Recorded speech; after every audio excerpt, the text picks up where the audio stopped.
La porte claqua comme un coup de tonnerre dans la nuit andalouse, et Elina sentit son cœur se fracasser contre ses côtes. « Tu ne sortiras pas d'ici tant que je n'aurai pas brisé ce mensonge qui te ronge », hurla son père, sa voix rauque échoant dans les ruelles pavées de Séville, où les lanternes vacillaient comme des âmes errantes. Aurélie, figée dans l'ombre du porche, murmura d'une voix brisée, « Je t'aime, Elina. » Plus que la vie elle-même, mais ces mots se perdirent dans le vent chargé d'orangers, tandis que les yeux d'Elina s'emplissaient de larmes, un océan de peur et de désir inavoué. C'était l'été 2023, et Aurélie avait franchi les Pyrénées avec un billet aller simple, fuyant les rues grises de Paris pour les embruns enivrants de l'Andalousie. Elina, sa correspondante d'université depuis 3 ans, l'avait invitée pour un mois entier. « Viens, ma ville est un poème vivant, et toi, tu en seras la muse. » Aurélie, 25 ans, aux cheveux châtains ondulés qui dansaient comme des vagues sur ses épaules, avait toujours été celle qui rêvait en vers, une étudiante en littérature française éprise de Baudelaire et de Colette. Elina, 24 ans, avec sa peau olive et ses boucles noires indomptables, était l'incarnation de la passion espagnole. Danseuse de flamenco à ses heures perdues, elle étudiait l'histoire de l'art à l'université de Séville, où les fresques mauresques murmuraient des secrets millénaires. Leur première rencontre fut un tourbillon. Aurélie descendit du train à la gare de Santa Justa, un sac à dos usé sur l'épaule, vêtue d'une robe fluide jaune moutarde qui captait la lumière du soleil comme un tournesol. Elina l'attendait sur le quai, un sourire éclatant aux lèvres, tenant un bouquet de jasmin cueilli au petit matin dans le patio familial. « Bienvenida, mi poeta francesa », s'exclama-t-elle, l'enlaçant avec une fougue qui fit rougir Aurélie jusqu'aux oreilles. Dans cette étreinte fugace, un frisson électrique les traversa, un présage qu'elles ignoraient encore. La maison d'Elina se nichait dans le quartier de Triana, de l'autre côté du Guadalquivir, là où les gitans chantaient leur peine au clair de lune. C'était une demeure typique andalouse, murs blancs éblouissants, volets bleus fermés contre la chaleur, et un patio intérieur où une fontaine murmurait des romances oubliées.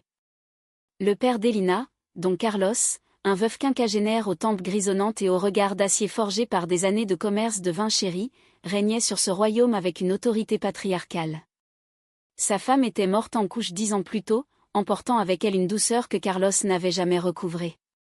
Elina était son trésor, sa princesa, et il veillait sur elle comme un lion sur sa portée. Les premiers jours furent un enchantement. Aurélie et Elina arpentaient les ruelles étroites de Séville, main dans la main sous prétexte d'amitié. Elles visitaient la cathédrale, où les vitraux projetaient des éclats de paradis sur leurs visages émerveillés, elles sirotaient des manzanillas fraîches dans les bodegas enfumés de Triana, riant des anecdotes d'Elina sur les duègnes jalouses des siècles passés. La nuit, dans la chambre d'Elina, un sanctuaire aux rideaux de dentelle et aux posters de Frida Kahlo, elles chuchotaient jusqu'à l'aube, leur confidence tissant un lien plus intime que les mots ne le permettaient. « Tu sais, Aurélie, en Andalousie, on dit que l'amour est comme le flamenco, il brûle, il saigne, mais il guérit l'âme », murmura Elina un soir, allongée sur le lit, sa tête reposant sur l'épaule d'Aurélie. Celle-ci, le cœur battant, osa effleurer du bout des doigts la courbe de son bras. « Et si notre amour était plus qu'une danse ? Si c'était une révolution, répondit-elle, sa voix un filet de soie.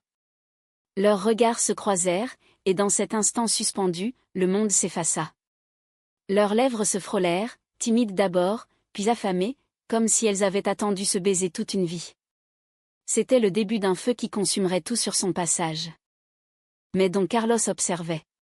Depuis le seuil du patio, il avait surpris des rires trop complices, des regards trop prolongés. Homme de tradition, imprégné des valeurs catholiques rigides de son enfance franquiste, il voyait en Aurélie non une amie, mais une ombre menaçante. Cette Française. Elle apporte le désordre, grommela-t-il un matin, en versant son café noir. Elina, ignorant les remous sous la surface, rayonnait. Elle emmenait Aurélie au Furia, où les robes à volants tourbillonnaient comme des flammes, et au tablao, où le son des guitares faisait vibrer leurs corps l'un contre l'autre dans une danse clandestine. Au fil des semaines, leur idylle s'épanouit en secret. Elle s'échappait à El Alcázar, se perdant dans les jardins mauresques où les fontaines chantaient des sérénades éternelles. Là, sous un cyprès centenaire, Aurélie confia son passé, une enfance orpheline de tendresse, une mère absente et un père fantôme, des amours fugaces à Paris qu'il avait laissé écorcher. « Toi, Elina, tu es mon soleil andalou. Tu me fais croire à l'amour vrai. » Elina, les yeux humides, avoua à son tour, la solitude après la mort de sa mère, le poids des attentes paternelles, son désir refoulé pour les femmes depuis l'adolescence. Avec toi, je me sens libre, comme si ces vies entières conspiraient pour nous unir. Pourtant, les fissures apparurent subtilement. Don Carlos commença à interroger Elina sur ses sorties tardives, à froncer les sourcils devant les textos incessants d'Aurélie. Ton amie reste trop longtemps. Elle doit rentrer chez elle, lâcha-t-il un soir au dîner, sa fourchette claquant contre l'assiette de gazpacho. Elina se raidit, mais sourit, papa, Aurélie est de la famille maintenant. Carlos hocha la tête, mais dans ses yeux couvait une tempête. Un après-midi, alors qu'elle rentrait d'une promenade le long du fleuve, main dans la main, elles croisèrent un cousin d'Elina, un jeune homme falot nommé Ravière, qui haussa un sourcil moqueur. Cuidado, Elina, les étrangères apportent des vents du nord qui gèlent le cœur. Le commentaire, lancé en riant, planta une graine de doute. Ce soir-là, levée dans les draps frais, Aurélie sentit Elina se crisper. Et si mon père l'apprenait? Il me renierait. Aurélie l'embrassa doucement, l'amour vrai défie les tyrans. Nous serons plus fortes ensemble. Mais le destin, capricieux comme une gitane, en décida autrement. La nuit du 14e jour, un orage éclata sur Séville, transformant les rues en rivières d'argile rouge. Elina et Aurélie, trempées jusqu'aux os après un dîner improvisé dans une taverne, rentrèrent en riant, leurs corps enlacés sous un parapluie dérisoire. Dans le patio, dont Carlos les attendait, une cigarette aux lèvres, son visage sculpté par les éclairs. « Où étiez-vous » gronda-t-il. Elina, encore essoufflée, répondit « Juste une sortie, papa. » Mais ses yeux trahirent le mensonge, et Carlos, flairant la trahison, s'avança. Il attrapa le bras d'Elina, ses doigts comme des serres. « Ne me mens pas, Ija. J'ai vu comment elle te regarde. Cette abomination. » Le mot claqua comme un fouet, et Aurélie recula, le souffle coupé. Elina se dégagea, les larmes se mêlant à la pluie sur ses joues. « Papa, tu ne comprends rien. Aurélie est mon amour, pas une malédiction. » Carlos blêmit, son monde s'effondrant en un instant. « Amour? Avec une femme? Dans ma maison? Jamais. » La confrontation dura jusqu'à l'aube, un drame shakespearien sous les arcades du patio. Carlos invoqua la mémoire de la défunte épouse, les traditions familiales, la honte qui souillerait leur nom. « Tu es ma fille unique, Elina. Je t'ai élevée pour un avenir honorable, pas pour ces déviances parisiennes. » Aurélie, muette d'horreur, assistait à la scène, son cœur se serrant comme un poing. Finalement, accablé, Carlos se retira dans son bureau, claquant la porte. Elina s'effondra dans les bras d'Aurélie, sanglotant, « Il me tuera avant de l'accepter. » Les jours suivants furent un exil intérieur. Elina, cloîtrée par les regards accusateurs de son père, ne pouvait plus sortir seule avec Aurélie. Elle se retrouvait en cachette dans le patio à l'heure de la sieste, quand la maison sommeillait sous la canicule. Leurs baisers devinrent des serments désespérés, leurs caresses des promesses de fuite. Partons, Elina. Allons à Grenade, ou à Madrid. Loin de ces chaînes, suppliait Aurélie, traçant des cartes imaginaires sur la peau hâlée de sa bien-aimée. Elina hésitait, déchirée entre l'amour naissant et le fil ténu qui la rattachait à son père. « Il est tout ce qu'il me reste. Mais toi, tu es mon avenir. » Don Carlos, loin de capituler, ourdit en silence. Homme pragmatique, il contacta Ravière, le cousin opportuniste, et lui confia une mission, distraire Elina, la ramener dans le droit chemin. Ravière, épris d'Elina depuis l'enfance, accepta avec un zèle mal dissimulé. Il organisa une soirée dans une finca aux abords de Séville, une fête de famille où le chéri coulait à flots et les guitares pleuraient des seguidillas. « Viens, prima, avec ou sans ta française. Papa veut te voir sourire, insista-t-il au téléphone. » Elina, piégée par le devoir filial, y alla, laissant Aurélie seule dans la maison vide. Celle-ci erra dans les rues de Triana, le Guadalquivir miroitant comme un serpent d'argent sous la lune. Elle s'arrêta dans un bar minuscule, où une vieille cantaora entonna un solea déchirant sur l'amour perdu. Les paroles la transpercèrent, amor que duel, que ma el alma. Aurélie but un verre de fino, puis deux, laissant l'alcool anesthésier sa peur. À minuit, un message d'Elina, je suis là. Javier est insistant. Sauve-moi. Aurélie est là, un taxi, le cœur au bord des lèvres. La finca était un tableau vivant, lanterne suspendue aux oliviers, robe fleurie virevoltant au rythme des palmas. Elle repéra Elina au centre d'un cercle d'admirateurs, sa robe rouge sans soulignant ses courbes comme une flamme. Javier, un bras autour de sa taille, lui murmurait à l'oreille. La jalousie mordit Aurélie comme un scorpion. Elle s'avança, la foule s'écartant instinctivement. Elina, appela-t-elle, d'une voix qui trancha l'air. Elina pivota, ses yeux s'illuminant comme des étoiles. Elle se détacha de Javier, courant vers elle. Leur étreinte fut un scandale silencieux, corps pressé, lèvres effleurées dans l'ombre d'un mur de pierre. Mais Javier, furieux, alerta Carlos par téléphone. Elles sont là, ensemble. C'est pire que je pensais. Donc Carlos, qui suivait la soirée de loin, bondit dans sa voiture, fonçant vers la finca comme un taureau enragé. L'orage éclata à nouveau, ciel et terre en furie. Aurélie et Elina s'enfuirent vers les écuries, riant nerveusement sous la pluie battante. « Cours avec moi, pour toujours » haleta Aurélie, tirant Elina par la main. Elles atteignirent une petite chapelle abandonnée au bord des champs, un refuge de pierre où les saints-pins veillaient sur des amours interdites. Là, dans l'obscurité parfumée de foin et de terre mouillée, elles s'aimèrent pour la première fois pleinement.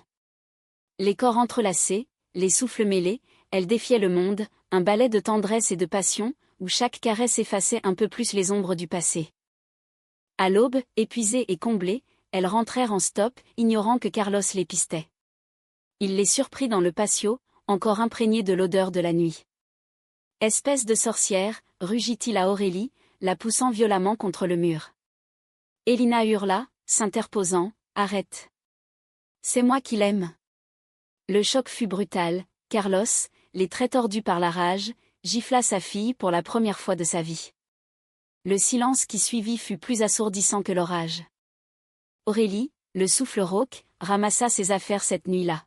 « Je pars, Elina. Avant qu'ils ne nous détruisent toutes les deux. » Elina, le visage marqué d'une rougeur naissante, pleura, « Non. Nous partirons ensemble. » Mais Carlos, tapi dans l'ombre, avait déjà ourdi son piège ultime. Il appela un vieil ami, un notaire de Séville, et rédigea un testament conditionnel. Elina hériterait de tout si elle rompait avec cette influence perverse. Pire, il contacta la famille d'Aurélie à Paris, inventant des rumeurs pour la discréditer. Les jours devinrent un purgatoire. Elina, rongée par le chantage paternel, commença à douter.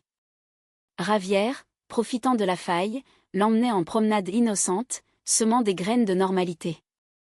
Il t'aime, Elina. Et moi aussi, à ma façon. Un soir, lors d'un dîner tendu, Carlos posa une photo jaunie sur la table, Elina enfant, avec sa mère. Pour elle, je ferai tout. Choisis, Ija, l'héritage ou le chaos. Aurélie sentit le sol se dérober. Elle surprit Elina en larmes dans la cuisine, un verre de sherry à la main. Il me force à te quitter. Il dit que c'est pour mon bien. La trahison, encore larvée, poignarda Aurélie au vif. Est-ce que tu l'aimes, lui? Javier? Elina secoua la tête, mais ses silences étaient éloquents. La nuit, seule dans son lit, Aurélie écrivit une lettre. Mon amour andalou, si tu choisis la peur, je comprendrai. Mais sache que mon cœur battra toujours pour toi. Le lendemain, le couperet tomba. Elina, sous la pression, annonça froidement, papa a raison. C'était une erreur. Aurélie, les yeux secs par miracle, fit ses valises. Dans un dernier regard, leurs âmes se parlèrent, pardon, regret, amour inentamé. Elle monta dans un bus pour Madrid, le Guadalquivir scintillant comme un adieu cruel. Madrid fut un exil froid pour Aurélie. La capitale castillane, avec ses plazas austères et ses vents du nord, contrastait violemment avec la sensualité sévillane. Elle trouva refuge chez une cousine éloignée, une professeure d'espagnol qui louait une mansarde près du Retiro. Les jours se muèrent en un brouillard, cours en ligne pour tromper l'attente, promenade solitaire où les feuilles mortes crissaient comme des reproches. Aurélie relisait leurs messages, effaçant un à un les photos d'Elina dansant sous les guirlandes de la feria. Pourquoi ai-je fui? Pourquoi n'ai-je pas combattu, se lamentait-elle, la nuit, face à un plafond craquelé. De son côté, Elina sombra dans un silence hanté. Séville, autrefois un poème, devint une prison dorée. Carlos, triomphant mais aigri, la combla de cadeaux, une nouvelle robe pour la Semana Santa, des invitations à des dîners mondains. Javier tournait autour comme un vautour poli, proposant des fiançailles pour sauver l'honneur familial. Elina acquiesça mécaniquement, son esprit ailleurs, dans les jardins de El Alcázar où Aurélie lui avait offert un collier de jasmin séché. C'est fini, se répétait-elle, mais son corps la trahissait, frisson au souvenir d'un baiser, insomnie où elle murmurait des « je t'aime » dans le vide. Un mois passa, puis deux. L'automne andalou enveloppa Séville d'une mélancolie orangée. Elina, lors d'une visite à la cathédrale, s'effondra en prière devant la statue de la Vierge Macarena. Pourquoi cet amour doit-il être un péché, sanglota-t-elle. Une vieille nonne, aux yeux perçants, posa une main sur son épaule. L'amour de Dieu est infini, enfant. Il n'exclut pas les cœurs qui battent pour qui ils veulent. Ces mots, simples comme un rosaire, fissurèrent le mur de résignation. Entre-temps, Aurélie, poussée par un désespoir créatif, commença à écrire. Son journal devint un roman, Les ombres du Guadalquivir, une fresque où deux amantes défiaient les conventions dans l'Espagne post-franquiste. Les éditeurs parisiens, contactés par mail, s'enthousiasmèrent. C'est cru, poétique, universel, répondit l'un. Mais le succès naissant ne guérissait pas la plaie. Une nuit, ivre de Rioja bon marché, Aurélie appela Elina. La sonnerie retentit 10 fois avant que la voix brisée ne réponde, « Aurélie ?» Leur conversation fut un raz-de-marée. « Je t'ai menti pour te protéger. Papa m'a menacé de tout, la maison, l'héritage, ma vie entière. » Elina pleurait, sa voix un torrent. Aurélie, le cœur en miettes, hurla, « Et moi, je t'ai cru. J'ai fui comme une lâche. » Elles parlèrent jusqu'au lever du soleil, dévidant les fils de la trahison, le chantage de Carlos, les avances de Javier, la peur viscérale d'Elina de perdre son ancrage familial. « Reviens, supplia Elina. Ou je viendrai te chercher. » Mais le destin, encore une fois, intervint cruellement.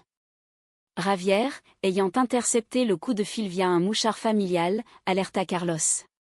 Furieux, celui-ci convoqua Elina, « Tu la reverras, et tu perdras tout. J'ai déjà arrangé ton mariage avec Javier. Le contrat est signé. » Elina, blême, sentit la révolte monter. « Non, papa. C'est toi qui perds tout, ta fille, ton humanité. » Elle s'enfuit cette nuit-là, laissant une lettre, « Je choisis l'amour.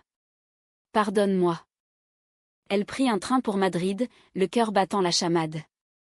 À la gare d'Atocha, sous la verrière tropicale, elle chercha Aurélie parmi la foule. Elles se retrouvèrent par miracle, un regard, un cri étouffé, une étreinte qui fit taire le monde. « Je suis là. » Pour de bon, murmura Elina, ses boucles humides contre la joue d'Aurélie. Elles rentrèrent à la mansarde, où l'amour renaquit en flammes plus vives, forgées par l'absence. Les nuits devinrent des odes, corps explorés avec une tendresse nouvelle, mots d'amour en français et en espagnol entremêlés. Pourtant, le passé n'était pas mort. Carlos, dévasté par la fuite, lança des recherches discrètes. Il apprit pour le roman d'Aurélie, et une rage froide l'envahit. Via un avocat, il fit circuler des rumeurs, Aurélie était une opportuniste, une séductrice qui avait piégé sa fille pour de l'argent. Les éditeurs hésitèrent, et Aurélie, apprenant la calomnie, sombra dans la paranoïa. Il nous traque encore, confia-t-elle à Elina, lors d'une promenade au Retiro, où les signes glissaient comme des fantômes. Le chaos survint lors d'une lecture publique du roman, dans une librairie du quartier des Lettres. Aurélie, nerveuse, montait sur l'estrade, Elina à ses côtés en soutien moral. La salle était comble, étudiants, intellectuels, curieux. Elle lut un passage poignant sur la trahison paternelle, sa voix tremblante d'émotion. Soudain, la porte s'ouvrit à la volée. Carlos entra, flanqué de Javier et d'un policier. « Arrêtez cette lecture. Ma fille est une mineure influencée, tonna-t-il. Elina se leva d'un bond, « Je suis majeure, Papa. Et je l'aime librement. La scène fut un chaos théâtral. Public stupéfait, flash d'appareils photo, cris et pleurs. Aurélie, pétrifiée, vit Carlos s'avancer, le visage ravagé non par la colère, mais par une douleur brute. « Tu m'as volé ma princessa », cracha-t-il. Mais Elina, intrépide, s'interposa. « Non, c'est toi qui m'as emprisonnée. Maman aurait voulu que je sois heureuse. » Carlos vacilla, évoquant pour la première fois sa femme. « Elle t'aurait aimé comme tu es. Mais moi. J'ai eu peur de te perdre comme elle. » Le policier, après vérification, se retira. Pas de crime, seulement un drame familial. Carlos, brisé, s'effondra sur une chaise. Ravière, humilié, s'éclipsa. La lecture se poursuivit dans un silence chargé, et le roman devint un best-seller, symbole de luttes intimes. Mais la réconciliation n'était pas aisée. Elina rentra à Séville pour un face-à-face avec son père, Aurélie attendant à Madrid, rongée d'angoisse. Les semaines suivantes furent un pont fragile entre passé et futur. Elina revint à Séville seule, affrontant Carlos dans le patio où tout avait commencé. La fontaine murmurait toujours, indifférente aux tempêtes humaines.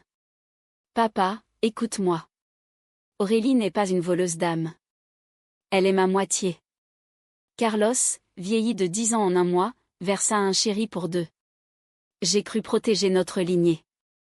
Mais j'ai failli te perdre pour de bon. » Les larmes coulèrent, rares et précieuses. Il avoua ses peurs, la solitude après la mort de sa femme, la terreur de voir Elina s'éloigner dans un monde qu'il ne comprenait plus. Le monde change, Ija. Et moi, je dois changer avec. La guérison fut lente, humaniste. Carlos lut le roman d'Aurélie, annotant les pages de commentaires bourrus, poétiques, mais trop français. Il invita les amantes à dîner, maladroitement.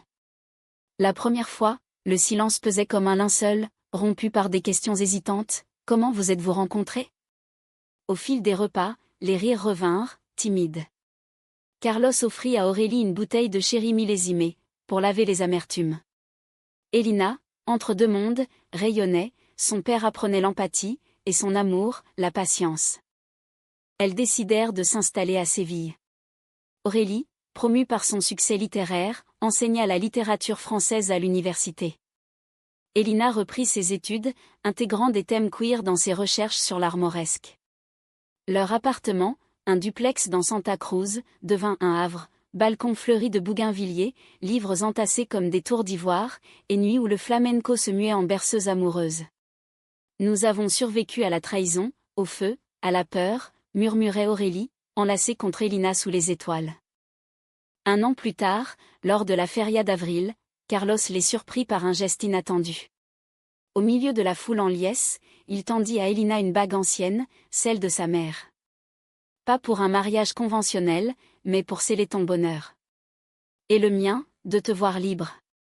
Elina pleura, Aurélie l'embrassa sous les applaudissements discrets. Ce n'était pas un « oui » hétéronormé, mais un pacte humaniste, l'amour au-delà des chaînes. Pourtant, la vie n'était pas un conte sans ombre. Ravière, rancunier, tenta une fois de saboter leur quiétude en répandant des ragots au quartier. Mais Triana, terre de passion vraie, les soutint, les voisines gitanes offraient des amulettes, les cantaors dédiaient des bulerías à Las dos Reinas del Barrio. Carlos, transformé, le confronta, laisse-les en paix, ou c'est toi l'exilé. Le roman d'Aurélie fut adapté en film, une production franco-espagnole qui remporta un prix à Cannes. Lors de la première à Séville, Carlos, en smoking impeccable, serra Aurélie dans ses bras, merci de lui avoir rendu sa lumière. La fin n'était pas triomphale, mais profondément humaine, des cicatrices assumées, un amour mûri par l'épreuve, une famille recomposée dans la tendresse. Aujourd'hui, sous le soleil andalou, Aurélie et Elina marchent le long du Guadalquivir, main dans la main. Le fleuve, témoin muet, charrie des promesses. Et si nous avions un enfant un jour, rêve Elina, caressant le ventre imaginaire. Aurélie sourit, avec ou sans, notre histoire est déjà éternelle. Dans l'air flotte le parfum des orangers, et au loin, une guitare pleure une joie douce amère. L'amour, comme le flamenco, brûle, saigne, mais guérit l'âme pour toujours.